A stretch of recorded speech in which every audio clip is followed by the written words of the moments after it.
Hello students, welcome to our channel. Let's start today's session. Today we are going to discuss about the last part of this exercise, that is 9A. 9A exercise जिसमें हमने क्या पढ़ा था, direct variation. Direct variation हमने study किया था. इसकी 2 videos हो चुकी हैं और एक इंट्रोडक्शन हो चुका है. अगर आपने वो नहीं देखी तो वो देख लेना, क्योंकि वही बेस है. अगर आपको वो अच्छे से आता है तो ये जो हमारे पास 10 to 15 क्वेश्चंस हैं बहुत इजी है, बहुत ज़्यादा इजी है. Let's move from question number 10. If d varies directly as t, d directly varies as t, and if d is equal to 4, value of d is equal to 4, when is the value of d is equal to 4? When t is equal to 9. Find d when t is equal to 21. So much easy ना. अगर आपने last के questions देखे हैं तो आपको ये तो बहुत इजी लग रहा होगा कि इसमें तो कुछ भी नहीं है. तो हम कैसे करते हैं, value of T find out करनी है, डी की वैल्यू फाइंड आउट करनी है when T is equal to 22, when T is equal to 22, and if when D is equal to 4, T is equal to 9, T is equal to 9. तो देखो कैसे करेंगे, d is equal to 9, d divided by t. If I write this in the form of fraction, d by t, value of d is equal to 4 and the value of t is equal to 9. Yes, something like this. यही तो है. Now value of d, we don't know the value of d, we have to find the value of d when value of t is equal to 21. This is given to us. Yes, we have to find the value. अब d by t is equal to d की value 4, t की value 9. Now we have to find the value of d when t is equal to 21. Take these two terms, take these last two terms. 4 by 9 is equal to d by 22. कैसे simplify करते हैं, बहुत easy है.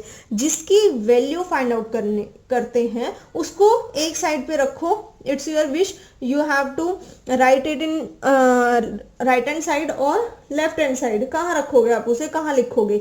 तो अगर ये D right में है तो मैं इसको राइट में ही रहने देती हूँ, नो प्रॉब्लम. 4 by 9 लेफ्ट में है, लेफ्ट में ही रखो. Now this 21 is extra with D ना, this 21 is extra and this 21 is in denominator. जो डिनोमिनेटर में होता है, जो डिवाइड में होता है, वो लेफ्ट साइड में जाके किस में हो जाता है, मल्टीप्लाई में. तो मल्टीप्लाई यहाँ कर दो, is equal to D. Then solve कैसे होगा, 3 3 9, 3 7 21, 4 7 28. Value of D is equal to 28. No 28 by 3, नीचे 3 भी तो है. Value of D is equal to 28 by 3. Simple सी बात थी, सिर्फ 2 टर्म्स लेके सॉल्व करना था. बिल्कुल हलवा क्वेश्चन, कुछ भी ज़्यादा सोचना नहीं था, है ना, कुछ भी नहीं था. Next question 11th. The mass of a uniform copper bar varies directly as its length. जो कॉपर बार का मास है वो किससे डायरेक्टली वेरी करता है, उसकी लेंथ से. If a bar 40 centimetre long, length given है 40 centimetre long, has a mass of approximately 420 gram. If the bar has length 40 centimetre then its length is 420 gram. 420 gram मतलब अगर मैं इसको सिंपली क्वेश्चन नंबर 10 की तरह इसको direct लिखूं तो क्या होगा, when L is equal to, L denotes the length, when L is equal to 40 centimetre then M is equal to, M denotes the mass here, M is equal to 420 gram. Yes, when L is equal to 40 centimetre then M is equal to 420 gram. Find the mass. We have to find the value of M of a bar 130 centimeter long. We have to find M when L is equal to 136 centimeter. बन गया ना, बिल्कुल ऐसे ही बन गया ना. देखो L given है 40, M गिवन है 420. M निकालना है जब L गिवन है, M निकालना है जब L गिवन है. बहुत easy. 11th question. L denotes the length, or you can write complete LENGTH divided by MASS mass is equal to 40 divided by 420. 40 divided by 420 और क्या निकालना है, मास निकालना है. when the length is 136 तो क्या निकालना है, मास निकालना है. यही तो करना है. सेम लाइक दिस, सिमिलर है ना बिल्कुल। सॉल्व किसको करना, इन दोनों को। 40 divided by 420 is equal to 136 divided by mass, mass निकालना। तो देखो mass is in denominator, denominator में तो कोई वैल्यू आएगी ही नहीं, हम क्या करते हैं इस मास को ऊपर ले जाते हैं, तो क्या हो जाएगा 40 mass divided by 420 is equal to 136 like this, ऐसे तो होगा। अब 420 is extra with mass and 40 is also extra, तो क्या करना है, जो चीज मल्टीप्लाई में होती है वो राइट साइड में डिवाइड में हो जाती है, जो डिवाइड में होती है दैट गोज विद 136, वो 136 के चली जाएगी, के साथ चली जाएगी डिवाइडेड बाय दिस, यही लिखेंगे ना 136 into 420 divided by 40। Now cancel it out, 0 से 0 कैंसिल आउट हो गई, 4 1 जा 4, 4 3 जा 12, 13 तक जाने के लिए 1 रह गया, 4 4 जा 16। If we multiply 34 into 42, 34 into 42, 1428 gram is the required answer, 1428। Clear, बिल्कुल इसके जैसा था, इसके जैसे ही था, 2-3 वैल्यूज गिवन है, fourth we have to find, put all these values in the direct variation और आंसर आ गया। छोटे छोटे क्वेश्चन है, बहुत बहुत छोटे छोटे। नेक्स्ट 12th क्वेश्चन, देखो देखने में ऐसे लग रहा है पता नहीं क्या गिवन है, वर्डिंग्स में गिवन है ना। A fish with a mass of 3 kilogram, कितना ग्राम, 3 kilogram, causes a fishing pole to bend 9 centimetre, उसको बेंड करके क्या हो गया 9 सेंटीमीटर, यानी कि अगर उसका मास 3 kg है तो उसकी लेंथ कितनी 9 centimetre. If m is equal to 3 then l is equal to 9। if the amount of bending varies directly as the mass, how much will the pole bend for a 2 kg fish। तो l निकालना है, क्या given है m given है ना, l निकालना है जब m गिवन है, m 3 गिवन है, l 9 गिवन है, l निकालना है when m is equal to 2। 12th mass length given है LENGTH और मास, लेंथ कितनी है 9, मास कितना है 3, और क्या निकालना है लेंथ निकालनी है, L से डिनोट कर लेते हैं, और you can write complete LENGTH, और इसकी वैल्यू कितनी है 2, इन दोनों को ले लेते हैं, 9/3 is equal to L by 2, 9/3 is equal to L by 2। Now 2 is extra here, 9 into 2/3 is equal to L, 3 1 is 3, 3 3 is 9 और 3 2 is 6। L की वैल्यू कितनी आ गई 6 सेंटीमीटर, L की वैल्यू कितनी आ गई 6 सेंटीमीटर। बिल्कुल बहुत ही हलवे क्वेश्चंस हैं, कुछ भी नहीं करना, सिर्फ छोटे छोटे से 2-3 स्टेप्स करने हैं and we will get the answer. चलो समझ आ गया ना, बहुत इजी है। Next question 13, at a party 8 bottles of soft drinks are served for every batch of 5 children। 5 children का एक बैच है, 5 बच्चे ग्रुप में बैठे हुए हैं, कोई पार्टी चल रही है। 8 bottles of soft drink, soft drink की 8 bottles 5 चिल्ड्रंस को, 5 बच्चों को दी जाती है। ग्रुप में how many students 5 students in each group, और हर ग्रुप में कितनी बोतल सर्व की जा रही हैं 8 bottles। किसकी हैं सॉफ्ट ड्रिंक की बोतल्स हैं।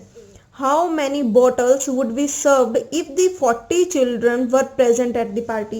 if there are 40 children, 40 children's है तो उनके कितने ग्रुप बनेंगे 40 चिल्ड्रंस के कितने ग्रुप बनेंगे, हर अरे एक ग्रुप 5 बच्चों का है तो 40 चिल्ड्रंस के कितने ग्रुप बनेंगे 5 5 5 5 5, बताओ कितने ग्रुप बनेंगे 8 ग्रुप्स बनेंगे। यस 8 ग्रुप्स बनेंगे, 8 ग्रुप्स बनेंगे। किसी को कोई प्रॉब्लम तो नहीं है ना, 8 ग्रुप कैसे बनेंगे 40 डिवाइडेड बाय 5, एक ग्रुप में 5 बच्चे हैं, 40 चिल्ड्रन आर प्रेजेंट देयर, तो 40 डिवाइडेड बाय 5 कितना हो जाएगा 5 1 5 5 8 40। यस 8 ग्रुप्स हैं, 8 ग्रुप्स हैं तो यही तो बताना है उनको कितनी बोतल सर्व की जाएगी। अब देखो डायरेक्टली उसने नहीं गिवन था, डायरेक्टली नहीं गिवन था ना ग्रुप्स, यहाँ सॉफ्ट ड्रिंक की बोतल्स गिवन है, 8 बोतल्स दी जा रही है, 8 बोतल्स दी जा रही है। 5 चिल्ड्रन का एक ग्रुप है, यस 5 चिल्ड्रन का एक ग्रुप है, और हाउ मेनी बोटल्स, बोटल्स पूछा हुआ है, कितने चिल्ड्रन प्रेजेंट है 40 चिल्ड्रन प्रेजेंट है। तो क्या लिखेंगे देखो number of bottles, this is 13 ना, यस नंबर ऑफ बॉटल्स, आप कंप्लीट लिखोगे NUMBER, number of bottles divided by number of children. अब बॉटल्स कितनी है? 8 बॉटल्स। कितने बच्चों को दी गई? 5। 5 बच्चों को, number of children 5, if the childrens are 5 then bottles are 8। क्या फाइंड आउट करना है? Number of bottles find out करने हैं। Number of bottles find out करने हैं जब बच्चे कितने हैं? 40। जब बच्चे कितने हैं? 40 बच्चे हैं, तो इन दोनों को लेंगे। 8/5 is equal to number of bottles divided by 40. Yes, we have to find the value of number of bottles which is in the right side, which in the right side of is equal to के right side में no problem. तो 8/5, 40 is in the denominator which is extra with the number of bottles, then multiply this 40 with 8 and get the answer of number of bottles. 5 1s are 5, 5 8s are 40, 8 8s are 64. ये 8 8s are 16 कौन सोच रहा है? लग रहा है मुझे कोई ना कोई स्टूडेंट सोच रहा है 8 8s are 16, 8 8s are 64. 64 bottles given to the 40 students. 64 bottles. Yes, clear, is equal to number of bottles. You can write at the last that 64 bottles would be served if 40 children were present at the party. तो ऐसे English में लिखोगे last line जो पूछा हुआ है explain करके कि हमारा लास्ट में आंसर ये आ रहा है और ये पूछा हुआ था, तो वो थोड़ा इम्प्रेशन अच्छा देता है. Let's move the second last question of this exercise and this video. Harsh takes 150 steps in walking a distance of 125 meters. हर्ष कितने स्टेप्स वॉक करता है? 150 स्टेप्स वॉकिंग करता है. कितने मीटर डिस्टेंस पर? 125 मीटर डिस्टेंस है और उतने डिस्टेंस पर वो 150 स्टेप्स वॉक कर लेता है. What distance? डिस्टेंस की वैल्यू फाइंड आउट करनी है. Would he cover in 360 steps. तो 360 स्टेप्स में वो कितना डिस्टेंस कवर करेगा? सो मच इजी, बहुत easy.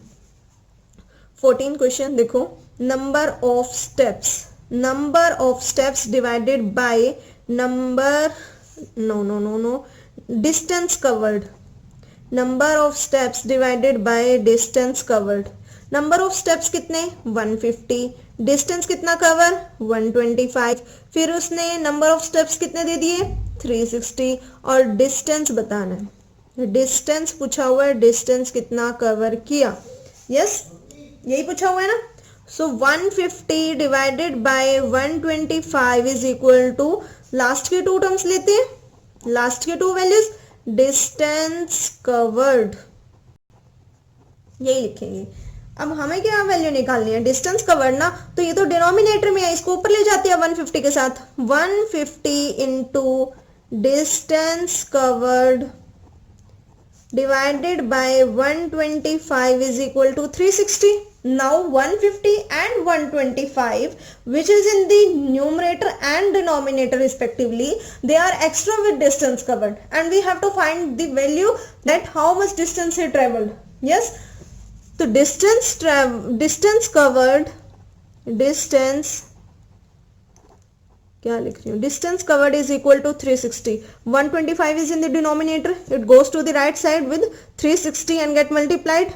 150 is with distance covered and here it is multiplication, तो नीचे आएगा वो डिवाइड में हो जाएगा. 0 से 0 कट गई. 5 3s are 15, 5 2s are 10, 5 5s are 25, 3 1s are 3, 3 1s are 3, 3 2s are 6. क्या रह गया? 12 into 25. 12 into 25 का आंसर कितना आएगा? 300 मीटर. 12 into 25 300 मीटर डिस्टेंस उसने कवर कर लिया. So much easy. सेम चीजें हैं, सिर्फ क्या है? कैलकुलेशन ही तो डिफरेंट है. अब 2 चीजें लेनी है कि क्या गिवन है, क्या गिवन है. इन 4 में से ना कोई भी 3 वैल्यूज आपको दे देगा और चौथी पूछ लेगा. बस सिंप्लीफिकेशन करनी है. इसमें सिर्फ ये ध्यान रखना है कि जो चीज डिवाइड में है वो मल्टीप्लाई में जाएगी, जो मल्टीप्लाई में है वो डिवाइड में जाएगी, और टेबल पर कैसे कट करते हैं, दैट्स इट. इसके अलावा और कुछ भी नहीं है. Next and the last part, last question. The second class railway fare for 240 kilometre of journey is ₹125. कितना डिस्टेंस है? 240 किलोमीटर. Distance covered 240. फेयर कितना, उनसे कितना चार्जेस लिया जा रहा है? ₹125. ठीक है, तो 240 किलोमीटर का 125 रुपीज लिया जा रहा है. साथ साथ लिखते हैं, देखो distance covered, this is the last, that is 15. Distance covered divided by fare is भाड़ा, किराया, that is distance covered is equal to 240 and fare is 125 is equal to what would be the fare पूछा हुआ है, यानी कि fair हमें नहीं पता होगा. Fare we don't know for a journey of 144 kilometre. 144 kilometre का हमें फेयर बताना है. तो इन दोनों लास्ट की two terms we take 240 divided by 125 is equal to 144 divided by fare. Now fare is in denominator. Fare तो डिनोमिनेटर में है, इसको ऊपर लेके जाना पड़ेगा 240 के साथ. 240 fare divided by 125 is equal to 144. Fare is equal to 144 into 125 divided by 240. Yes, now cancel it out. किस टेबल पर कट रहे हैं? 5 के टेबल पे कट रहे हैं. 5 4 से 20 और 4 रह गया. 5 8 से 40. यस, 5 2 से 10, 5 5 से 25. Now it goes on 4 table.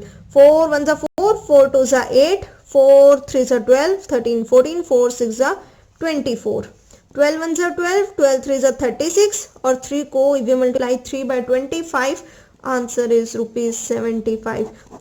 भाड़ा था, किराया था, तो रुपीस में आएगा. आप ये चीज बहुत अच्छे से ध्यान रखेंगे. If it is in the form of rupees तो आप रुपीस मेंशन करेंगे. अगर उसकी लेंथ है तो आप मीटर सेंटीमीटर जो भी वैल्यूज है उसमें डिनोट करेंगे. अगर वो मास है ग्राम में किलोग्राम में वो लिखोगे. ठीक है, अगर आपसे बोतल पूछी गई है तो 64 बोटल्स आप लिखोगे. कुछ छोटी छोटी बातें होती हैं जो आपके नंबर को कट कर सकती हैं, तो हमें नंबर कट होने बिल्कुल भी नहीं देना. तो हमारी एक्सरसाइज 9A कंप्लीट हो गई और इसकी PDF मैं अपलोड कर दूंगी साथ साथ. इसके बाद जो भी एक्सरसाइज आपको चाहिए आप कमेंट कर देना. एज सून एज पॉसिबल आपकी रिक्वेस्ट को बिल्कुल एक्सेप्ट किया जाएगा. वीडियो को लाइक करना, शेयर करना. Thank you.